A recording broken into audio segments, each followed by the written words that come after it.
Following a White House meeting with Ukrainian President Volodymyr Zelensky, President Donald Trump has urged both Ukraine and Russia to halt fighting immediately. Speaking to reporters after arriving in Florida, Trump said the conflict should stop right now at the battle line to avoid further complications. While not dismissing the possibility of supplying long-range Tomahawk missiles to Ukraine, Trump appeared hesitant as he prepares for an upcoming meeting with Russian President Vladimir Putin in Hungary. I met with President Zelensky, as you know, today, and we had a very good meeting. Ukrainian President Volodymyr Zelensky described his meeting with US President Donald Trump as productive, highlighting discussions on security guarantees and efforts to end the war in Ukraine.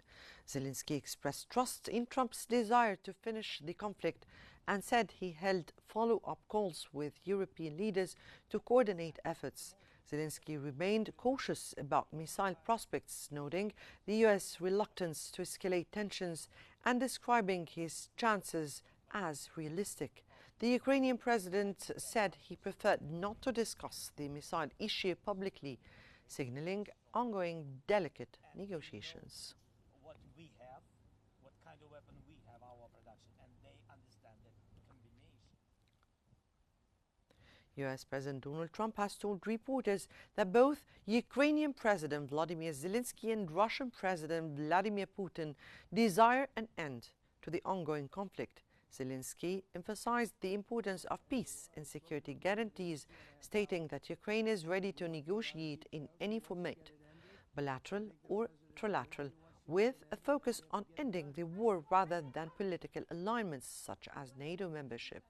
He stressed the need for strong security guarantees and weapons support, highlighting a potential bilateral security document with the United States. Trump expressed a preference to avoid the need for long-range Tomahawk missile, saying his priority is to end the war quickly. Thank you very much for your question. First of all, I think we need German Foreign Minister Johann Würfel has stressed that any Ukraine war deal must include Ukraine's leadership. Speaking in Ankara with the Turkish Foreign Minister Hakan Fidan, he called the upcoming Trump-Putin talks in Budapest as a second chance to get Putin to negotiate, but said Ukraine cannot be excluded. Würfel also urged limiting Russia's ability to fund its war and warned of its threat to Europe and the NATO.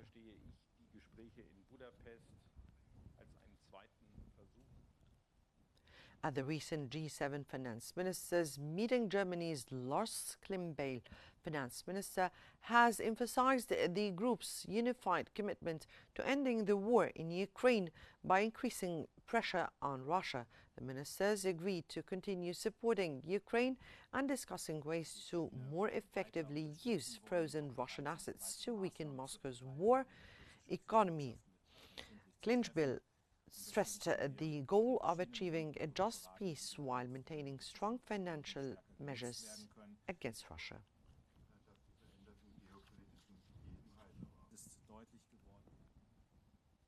Ukraine's Special Operations Force targeted a Russian oil depot in Havardlisk and a fuel warehouse in Dazankai, both in Moscow occupied Crimea. Drone footage released by Ukraine showed the attack on the oil depot.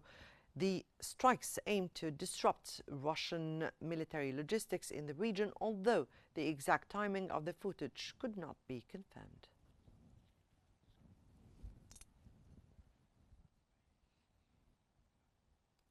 Romania's reserve troops took part in voluntary training exercises to prepare for potential conflict.